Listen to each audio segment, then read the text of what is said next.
Toute l'actualité politique et parlementaire, c'est le journal de 19 h de Public Sénat. Bonsoir à tous. Voici les titres de ce mardi.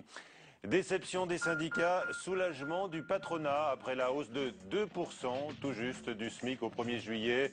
Alors, coup de pouce ou doigt dans l'œil, nous ouvrons le débat ce soir dans le 19 h avec nos invités. Donc après l'annonce du gouvernement avec nous, Annie David, présidente communiste de la Commission des affaires sociales, et l'économiste Philippe de Sertine. Cela alors que le chômage, notons-le, a bondi au mois de mai, plus 1,2%, donc 13e mois de hausse consécutive. Dans l'actualité également, l'UMP qui choisit de réfléchir à ses valeurs après l'échec présidentiel. Une charte de l'UMP verra le jour, écrite par Jean-François Copé, qui s'est toujours gardé de dénoncer une droitisation à l'inverse d'anciens ministres. Les éthylotests obligatoires dans les voitures à partir du 1er juillet. Le président de l'association à l'origine de la mesure se révèle être salarié du premier fabricant. La réaction du sénateur UMP Alain Fouché tout à l'heure, notre invité, avec qui nous verrons également si l'éthylotest peut faire reculer la mortalité routière. Un tiers des tués sur la route le sont à cause de l'alcool. Amour réciproque, Aung San Suu Kyi et la France, la grande opposante à la junte birmane, prix Nobel de la paix, est arrivée à Paris cet après-midi dans le cadre d'une tournée européenne, la Dame de Rangoon, un programme très chargé durant les 3 jours qui viennent. D'emblée, une visite à l'Elysée avec avant un dîner ce soir avec le chef de l'État. Une conférence de presse au cours de laquelle, il y a quelques instants, François Hollande a affirmé que Paris soutiendra tous les acteurs de la transition démocratique en Birmanie. Claude Barthelone s'installe dans le fauteuil de président de l'Assemblée nationale comme prévu après son choix enthousiaste par les députés socialistes. Il a été officiellement élu pour succéder au perchoir à l'UMP Bernard Accoyer. Tension aujourd'hui dans ce contexte favorable entre le PS et les écologistes qui n'ont pas obtenu la présidence de la commission du développement durable qu'ils réclamaient. Bien du coup, les députés verts ont voté blanc lors de cette élection du président de l'Assemblée nationale. L'Assemblée théâtre ce matin de la première réunion de l'UMP sur ses valeurs. Ces rencontres visent à définir une charte d'ici l'été que rédigera donc Jean-François Copé. Beaucoup de voix, dont celle du secrétaire général de l'UMP, s'élèvent par ailleurs contre l'inventaire du sarkozysme voulu et entamé d'ailleurs par d'autres, par exemple sous la forme de livres. Mounir Soussi. Tirer les enseignements de la défaite sans accabler Nicolas Sarkozy, une mission délicate pour Jean-François Copé qui doit remettre les choses à plat tout en préparant l'opposition, mais pas seulement. Il y a d'autre part la réflexion qu'on doit faire nous de reconstruction. Voilà, on est au lendemain d'une défaite, donc on doit faire ce travail qui consiste à réfléchir sur ce qui nous rassemble. Voilà, et cet exercice a donné lieu à un long débat. Un débat qui n'a pas lieu d'être pour certains. Moi j'ai pris position contre cet exercice auquel je trouve aucun intérêt. Réaffirmer ses valeurs, Roselyne Bachelot l'a fait dans un livre où elle critique le tournant à droite pris par Nicolas Sarkozy pendant sa campagne. Cette question du bilan du quinquennat cristallise les tensions à l'UMP. Nous n'accepterons pas qu'il y ait certaines personnes qui remettent en cause ce qui a été fait parce que ces personnes-là ont été solidaires au moment de le faire, elles étaient à nos côtés. Si elles n'avaient pas été contentes, elles n'avaient qu'à démissionner, elles ne l'ont pas fait. Donc aujourd'hui, elles n'ont pas à s'exprimer. On ne peut pas rester 5 ans dans un gouvernement et après venir critiquer ce qui a été fait par ce même gouvernement. Pendant un mois, les responsables de l'UMP vont se retrouver chaque semaine pour redéfinir la ligne idéologique du parti. Entre droit d'inventaire et débat sur les valeurs, Jean-François Copé va devoir déployer des trésors de diplomatie pour ménager toutes les sensibilités. Des ministres entendus aujourd'hui au Sénat sur le rétablissement d'une loi réprimant le harcèlement sexuel. Les élus, on le sait, avaient fait leurs propositions dans les différents groupes d'ailleurs et le gouvernement a choisi son propre texte, même si bien sûr une mise en commun des idées n'est pas exclue. En tous les cas, le texte sera examiné le 11 juillet. Marie Brémaud. Ultimes auditions pour le groupe de travail sur le harcèlement sexuel. Durant presque 3 heures, 2 membres du gouvernement font face aux sénateurs. Nous recevons pour la première fois dans cette législature des ministres en audition au Sénat. Pour Christiane Taubira et Najat Vallaud-Belkacem, les questions sont nombreuses afin de clarifier une définition du harcèlement sexuel jugée imprécise par le Conseil constitutionnel. Les sénateurs se réunissent depuis plusieurs semaines au sein d'un groupe de travail afin d'élaborer un texte commun suite aux 7 propositions de loi déposées sur le sujet. Le gouvernement, de son côté, a proposé un texte de loi. Venir au Sénat à quelques jours seulement de l'examen du texte apparaît pour certains comme un dénigrement du travail parlementaire. C'est un peu tard. Le texte est sorti, si vous voulez, je vais vous le montrer. Le voilà, le texte du gouvernement. Voilà le texte du gouvernement, le voilà. Comment se fait-il qu'il n'y a pas une conversation avec nous? Mais les ministres sont venus aujourd'hui cajoler, rassurer les sénateurs. C'était un moment absolument essentiel dans l'absolu parce que voilà, il en va du respect que nous avons envers le Parlement. Mais sur un texte comme celui-là, c'était tout particulièrement important parce qu'on sait bien que sur le harcèlement sexuel, les sénateurs se sont beaucoup mobilisés. Le 11 juillet prochain, le texte sera examiné en séance publique au Sénat. Reste à savoir si d'ici là, beaucoup d'amendements seront déposés par les sénateurs. Enfants gâtés et mal élevés, les Bleus ont aggravé leur mauvaise réputation à l'issue du quart de finale de l'Euro. Certains joueurs, Samir Nasri en particulier en premier, attirant, vous le savez, de par leur comportement, les foudres de tous. Dès lors, la question du versement de la prime par la Fédération française de foot de 140 000 € est posée. Plusieurs responsables politiques aimeraient aujourd'hui que les joueurs français suivent l'exemple des Italiens. L'argent reçu est là-bas reversé par les milliardaires du foot à l'État. Sophie Normand. Il y a la mauvaise performance sportive des Bleus. Il y a surtout en dehors du terrain l'attitude contestable de 4 individus. Insultes à l'égard des journalistes, gestes d'humeur déplacés, accrochage avec le sélectionneur. Tout le monde s'accorde pour dire qu'il faut sanctionner. Il faut distinguer plusieurs choses. Il y a eu des insultes de Nasri, il y a des sanctions sportives. La fédération a les outils pour le sanctionner, parce que c'est une attitude qui n'est pas acceptable. Il s'agit que la fédération fasse preuve de fermeté par rapport à de tels comportements. Mais ce qui est plus général, c'est quelle est la place aujourd'hui de la sélection dans l'équipe nationale par rapport à la carrière dans le club professionnel. Les Bleus se désintéresseraient-ils de la sélection nationale? La question fait rire jaune lorsque l'on sait que leur élimination en quart de finale de l'Euro devrait leur apporter plus de 100 000 €. Une prime négociée avec la Fédération française de football avant le début de la compétition et aujourd'hui contestée par beaucoup. C'est à la Fédération de voir avec les quelques joueurs qui ont dérapé si effectivement il n'y a pas lieu de prendre des sanctions d'une part et que ces joueurs en fassent un peu amende honorable en disant cette prime, on va la donner à telle ou telle association caricative ou même au foot amateur. Je dirais d'autant plus que quand on connaît leur niveau de salaire de base, on peut estimer que cette prime n'est pas totalement indispensable à leur survie entre guillemets. Problème de formation, d'éducation, d'encadrement, jeune homme pris dans l'engrenage d'un football business. Des thèmes sur lesquels la FFF devra aussi se pencher. Et l'ancienne ministre des Sports, Roselyne Bachelot, était l'invitée de Public Sénat. Et il y a un instant, on se souvient qu'elle avait traité les joueurs de petits caïds lors du mondial en Afrique du Sud. Alors, que pense-t-elle de la situation des Bleus aujourd'hui et de leurs primes, notamment ? Je suis d'accord avec ceux et celles qui ont dit, je pense à la ministre des Sports, Valérie Fournéron, ou à d'autres, qui ont dit qu'il faudrait sans doute procéder à l'exclusion des joueurs, quelle que soit par ailleurs leur qualité, des joueurs qui se comportaient mal, qui ne respectaient pas une certaine déontologie. Je suis aussi pour cette démarche.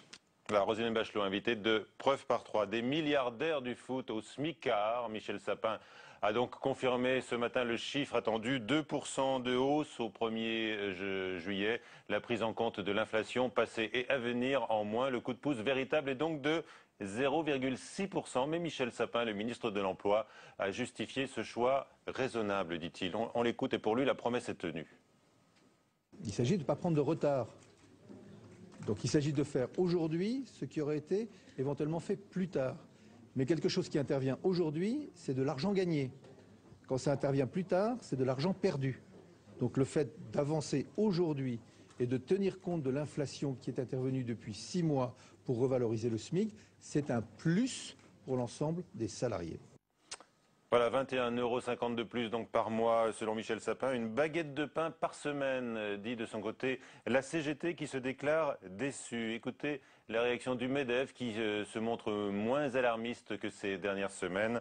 Parole à Benoît Roger Vasselin de l'organisation patronale. Tout ce qui concerne le coup de pouce peut avoir des conséquences sur l'emploi. Mais à partir du moment où une promesse électorale a été faite et où une nouvelle équipe gouvernementale est élue, nous considérons comme normal de nous incliner devant une décision, même si nous ne sommes pas d'accord, ça ne nous fait pas changer d'avis sur le fond.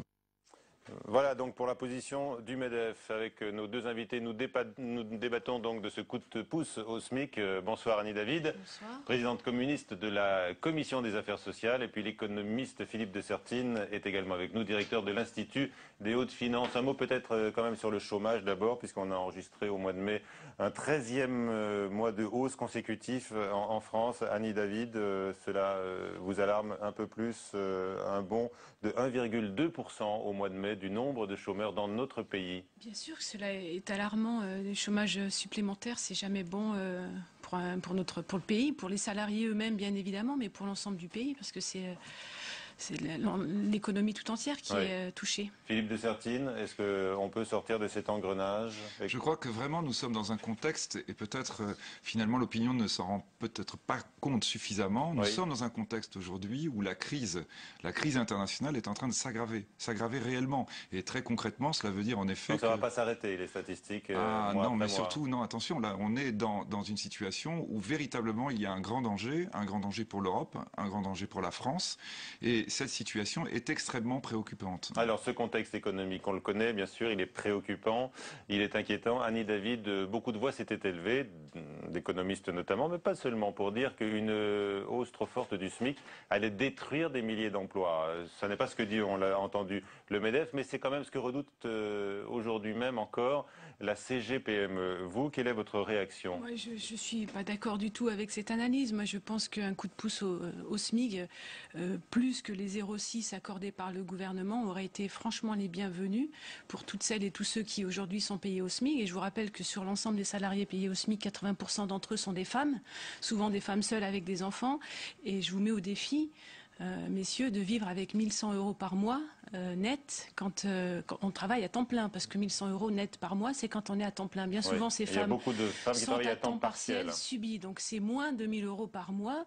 Sincèrement, ces femmes-là, ces hommes-là méritent qu'on se préoccupe un petit peu plus. Tout le monde est d'accord, Philippe de Sertine, pour dire qu'effectivement, on ne peut pas vivre décemment avec ces sommes-là. Tout le monde est d'accord pour ça, sauf qu'on continue à verser l'argent au capital, on continue à dévoyer le revenu du travail pour payer les actionnaires, pour verser dans les dividendes.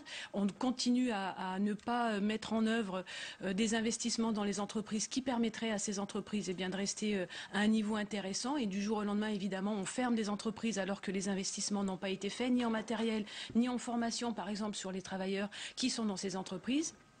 Et au bout du bout, évidemment, on ferme les entreprises parce qu'elles ne sont plus rentables, parce que le coût du travail est trop cher. Mais qu'est-ce qui coûte cher? Par exemple, vous parlez de la CGPME.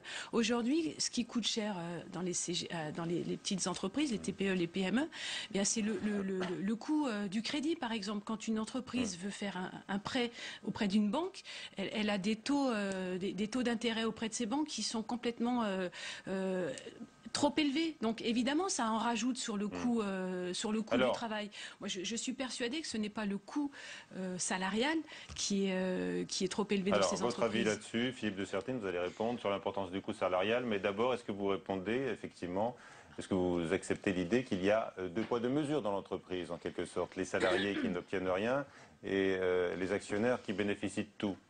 Mais je crois vraiment que, si vous voulez, vraiment, il faut dépasser ces débats qui sont des débats importants. Et lorsqu'on évoquait tout à l'heure la question des revenus, il est évident que la question du revenu minimum est un problème. De la même façon que le RSA, du reste, on est avec une population française qui est sous tension sociale de plus en plus forte. Mais répétons-le, nous sommes dans une phase économique qui est absolument unique. Est-ce que néanmoins, comme le dit Annie David, je ne sais pas si vous confirmez ou pas, est-ce que les actionnaires sont toujours bien servis, eux? La question risque de ne pas se poser en ces termes, mais je répète, vous voyez, on est dans une sorte de débat à la française, excusez-moi. On est en ce moment dans un contexte international d'une gravité extrême. À la fin de la semaine, la France va devoir se positionner éventuellement comme sauveur de l'Europe, et grosso modo, nous sommes dans des situations où, si vous me permettez une comparaison un peu osée, on est vraiment au matin d'une bataille absolument fondamentale, et on réfléchit, est-ce qu'il faut donner peut-être des solutions pour les soldats, de repartir un petit peu, de se reposer. Il y a la notion d'exemplarité, vous avez absolument raison. Il est évident que dans la situation dans laquelle nous sommes, il faut vraiment que l'exemple vienne de partout, mais il faut avoir conscience que ce qui nous attend, c'est un certain nombre de sacrifices qui sont très loin de ce que l'on envisage actuellement. Dans notre pays, il y a le SMIC qui existe, donc on est obligé d'en débattre, surtout qu'aujourd'hui, il y a une décision politique qui a été prise. Excusez-moi, mais le SMIC, il est payé par les entreprises, par le monde économique. Justement, là, nous sommes dans des débats politiques. La question qui va se poser très vite, c'est est-ce que l'économie peut le faire?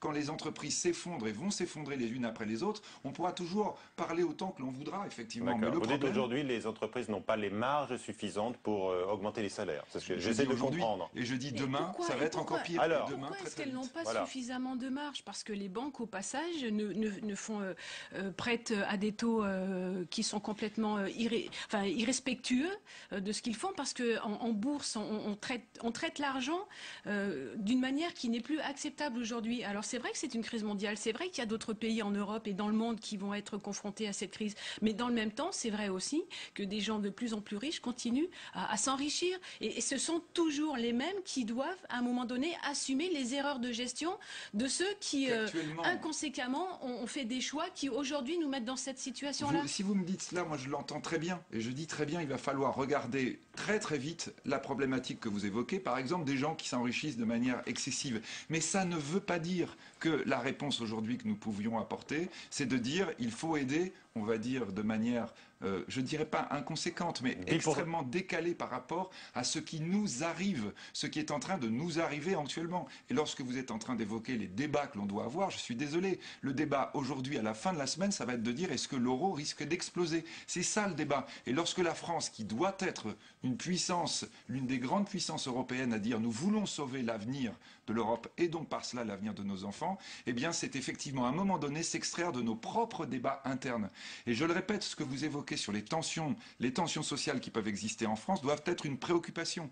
Mais nous sommes aujourd'hui dans une phase d'urgence absolue. Mais est-ce que cette phase d'urgence doit absolument faire en sorte que ce soit la pauvreté qui soit en augmentation? Vous voyez un petit peu de partout. En France, une dernière étude récente, l'UNICEF, on ne pourra pas les accuser d'être des gauchistes, plus de 2 millions d'enfants pauvres en France, et les critères qui sont pris pour cette étude, c'est pas seulement les revenus des parents, c'est est-ce que ces gamins ils mangent tous les jours, et est-ce qu'ils ont 1 ou 2 ou 3 repas par jour? Est-ce qu'ils ont des livres pour pouvoir étudier? Est-ce qu'ils peuvent avoir accès aux loisirs? Eh bien, il y a 2 millions d'enfants qui va répondre à cela, madame. Peut-être que ce n'est pas le SMIC, mais c'est la manière dont on organise notre société de manière économique. Et vous êtes économiste et vous avez sans doute beaucoup d'idées là-dessus, plus que je peux en avoir, parce que je ne suis pas économiste. En attendant, le résultat, il est que la pauvreté augmente. Et aujourd'hui, le combat de millions de gens,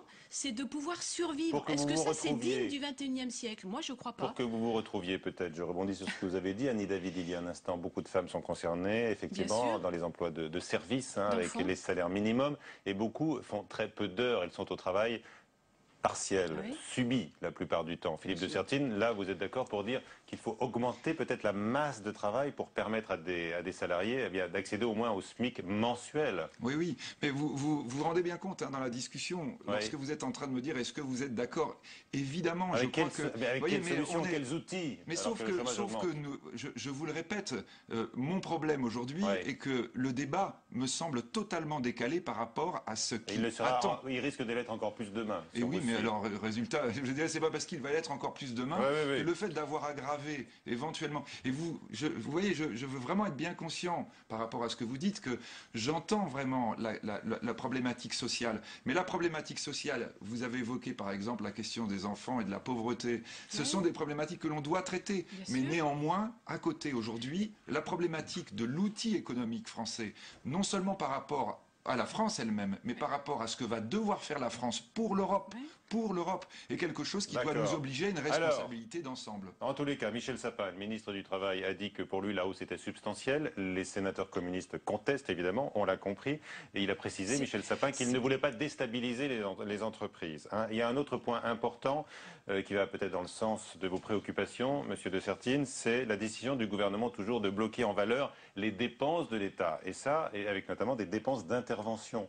Annie, David, et là, vous estimez là que ça va dans le bon sens pour sauver l'euro, il faut effectivement se libérer de la dette et des déficits. Oui, enfin, vous voyez, toujours pareil, hein, quand on dit évidemment que ça va dans le bon sens, on ne s'en réjouit pas, vraiment pas. On sait que ça signifie une perte de services publics, mais c'est indispensable. Indispensable pour la France et indispensable pour le rôle de la France en Europe. Et je crois qu'il faut le marteler sans cesse. L'Allemagne n'arrête pas d'appeler la France au secours parce qu'elle ne pourra pas sauver seule l'Europe. Et la France, aujourd'hui, n'est pas capable de le faire. Mais l'Allemagne non plus ne sera pas capable de le faire. Si elle continue comme ça, en Allemagne, il n'y a même pas de SMIC minimum. Les salariés sont payés de misère. Là-bas, la main-d'œuvre est encore plus mal payée qu'en France. Ça aussi, il faut le dire. Comment vivent les travailleurs là-bas en Allemagne? Pas mieux qu'en France pour une grande partie d'entre eux. Et je crois que c'est là où il faut qu'on arrive à trouver une solution économique et dire que il faut arrêter les désindustrialisations, il faut arrêter de délocaliser, d'aller faire construire, fabriquer du matériel dans des pays où on paye une misère les salariés parce que on fait grandir la pauvreté de partout dans le monde et c'est pas ça qu'il faut pour reconstruire l'Europe. Mais là nous sommes à 6 mois, nous sommes à 3 mois et l'Allemagne, comme vous le dites, n'est pas si riche que ça. La France n'est pas si riche que ça et pourtant pèse sur leurs épaules la responsabilité de sauver des pays encore plus pauvres que nous autour de nous en Europe. Et ça c'est un enjeu absolument majeur qui nous attend. Alors dans l'urgence là, je vous rappelle que tout a démarré avec les problèmes des subprimes aux États-Unis et que tout vient d'un problème financier qui nous a mis dans cette situation. Philippe Dessertine, qu'est-ce que vous dites là? Qu'est-ce que vous préconisez dans les heures qui viennent, si je vous suis là? Ce que je préconise et ce que je pense qui va être notre objectif à très court terme, c'est redresser au plus vite les finances publiques de la France. C'est effectivement le message d'ailleurs que fait passer le gouvernement. Mais pour redresser les finances publiques de la France, nous ne pouvons pas nous permettre d'avoir le moindre effondrement d'entreprise. La question du partage doit se poser. Voilà. Mais ça, cet élément-là est absolument hausse des salaires. Philippe Dessertine, vous dites il faut ramener bien sûr le déficit dans les clous, en tous les cas respecter les promesses de Bruxelles. Bruxelles qui veut un contrôle accru du budget, des budgets nationaux, donc par la Commission. Ça c'est une bonne chose, ça va dans le bon sens. Jérôme Cahuzac dit que c'est bien. Ben oui, mais je crois que pour que nous puissions demander à l'Allemagne de nous aider, nous aussi, parce que nous allons faire partie de ceux qu'elle va aider, eh bien il va falloir donner des contreparties que nous cassons la politique. Ça va vous faire bondir, Annie David. Oui, évidemment, ça me fait bondir. Un abandon de souveraineté que vous dénoncez. Complètement un abandon de souveraineté. Après, on n'a plus besoin de Parlement si tout se décide à l'Europe. Au niveau financier, si on peut même plus faire de propositions et avoir un autre mot à dire sur le budget du pays, alors là, je ne sais pas à quoi on sert. Excusez-moi, mais quand je regarde les débats au Parlement depuis pratiquement 15 ans ou 20 ans en France, on n'a pas le sentiment véritablement que c'est là que la politique se décide. Si vous me dites bien la souveraineté, vous voyez. Une partie se décide là, une partie se décide au gouvernement. Évidemment, depuis qu'il y a la loi, la LOLF, on ne peut pas, nous, parlementaires, mettre des dépenses supplémentaires dans les budgets, dans les budgets du gouvernement. Il faut dépenser moins, Annie David. Là, c'est le programme. Plus, mais bon, voilà. Si c'est tout à Bruxelles que tout doit se décider, je ne pense pas que c'est comme ça qu'on pourra construire l'Europe. Merci à tous les deux. Merci beaucoup. Le 1er juillet, on oublie la hausse du SMIC. Ce sera aussi l'obligation de disposer de 2 éthylotests dans sa voiture. Une association est à l'origine de ce décret signé il y a environ 1 an. Mais on découvre aujourd'hui que son président est aussi salarié de la principale entreprise qui fabrique les éthylotests en France, Elisa Bertolomé.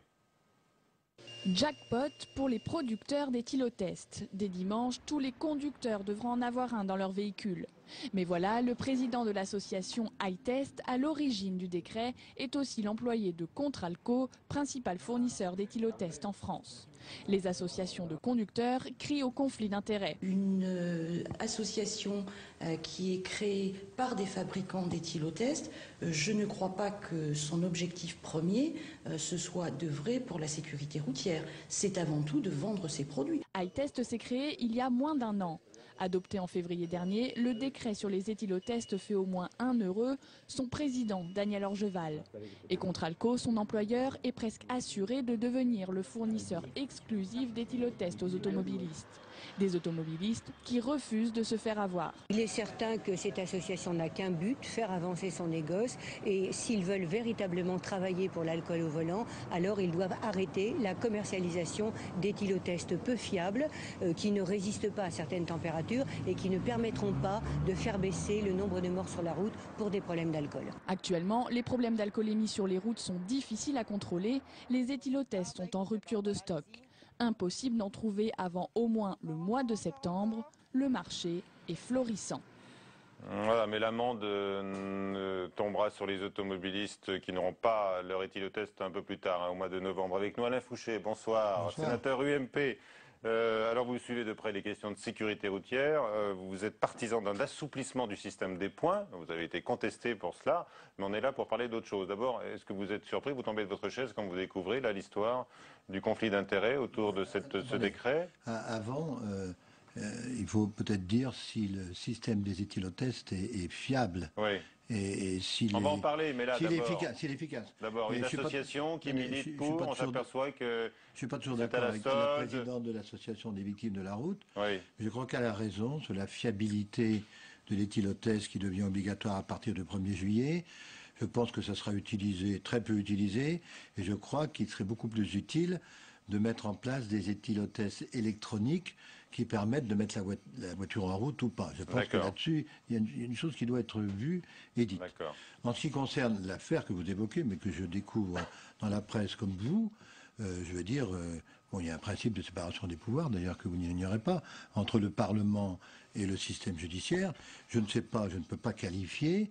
Je veux dire, y a-t-il conflit d'intérêts ou pas? Je n'en sais rien. L'ancien ministre des Transports, M. Bussereau, se dit que c'est quand même choquant, même si lui trouve que la mesure est bonne. Hein. C'est choquant si les choses sont vérifiées, s'il y a un conflit d'intérêts. Vous savez, je suis avocat de formation, je suis très prudent dans ce que je dis. En tous les cas, le président de l'association ne nie pas qu'il travaille également pour une société qui fabrique des éthylotests. Alors, cette mesure, donc, selon certaines versions officielles, vise à sauver quand même plusieurs centaines de vies par an. Oui, mais ce que je vous disais, je ne pense pas que ce soit le bon système parce que les gens n'utiliseront pas.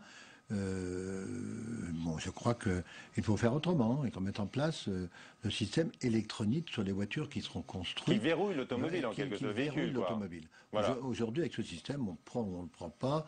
On a tendance, sans doute, les gens ont tendance à ne pas le prendre. Ils vont être obligés de l'acheter. Ça ne coûte pas 1 euro, ça coûte 1,50 € d'ailleurs. Bon, il y a un gros développement de vente qui se fait. Mais je ne pense pas que ça soit le bon système. Alors, il faut rappeler que l'alcool est la cause de 1 tué sur 3 sur la route, quand même. C'est énorme. Mais les gens qui savent qu'ils sont bien au-delà des normes autorisées le savent quand ils prennent le volant, non? Oui, mais est-ce que les gens le respecteront? On n'en sait rien. C'est pour ça que je vous dis qu'il y a d'autres formules. Mais aujourd'hui, les principales causes des accidents sont l'alcool, la vitesse et la drogue. Et aujourd'hui, vous avez un système de radar, de poursuite, qui en fait met en difficulté les plus petits, ceux qui commettent une petite infraction. Et en fait, on ne s'occupe pas assez sans doute de la grande délinquance, et je crois que c'est ce qu'il faut faire. Oui. Alors, vous êtes également très sensibilisé à la question des nouveaux radars, des radars tronçons sur les routes. Est-ce que vous appréciez cette nouvelle manière de contrôler la vitesse des automobilistes sur plusieurs kilomètres? On est toujours... il y a la continuité, il y a un changement de gouvernement, mais il y a la continuité en ce qui concerne le racket sur les automobilistes. On continue. Ah, vous parlez de racket de l'État, alors? Oui. Vous, parlementaire, vous parlez de racket de l'État? Je dis qu'il y a un racket sur les automobilistes permanent. On le voit avec les radars, on le voit avec les points qui sont supprimés, etc. Il y a un vrai racket. Bon, en ce qui concerne cette mesure, il y a une expérience qui a déjà faite il y a quelques années. Il y a quelques années, la gendarmerie contrôlait aux sorties d'autoroute les gens en prenant leur billet d'autoroute, leur ticket d'autoroute, et disait de tel point à tel point, vous avez fait telle moyenne de vitesse. Et en fait, ça a été déclaré illégal. Je ne sais pas ce qu'il en sera. Mais en tout cas, si ça doit être fait pour contrôler des vitesses sur 15 ou 20 km, ça sera là encore un signe de vraie raquette. Très bien, voilà qui est dit. Parole de parlementaire, raquette de l'État. Merci beaucoup, Monsieur Fouché.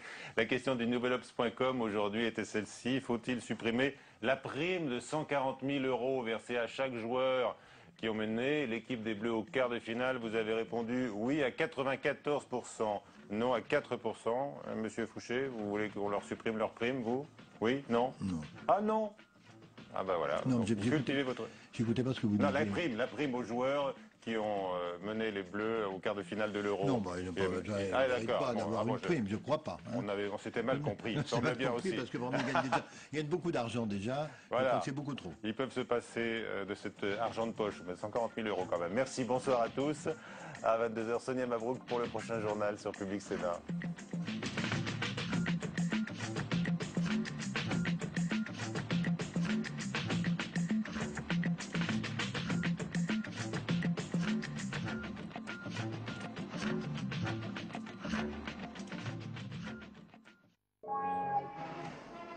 Il y a 50 ans, le 5 juillet 1962, l'Algérie devenait indépendante. C'était un instant de bonheur de voir la joie, de voir le déferlement d'enthousiasme. C'était extraordinaire. Les leaders de la guerre racontent à Benjamin Stora et Jean-Michel Meurice comment leur vie a basculé. Nous imaginions que nous allions tous rentrer à Alger, la main dans la main. C'était la lutte pour le pouvoir qui avait commencé. Algérie, l'indépendance aux deux visages. Samedi à 22h sur Public Sénat.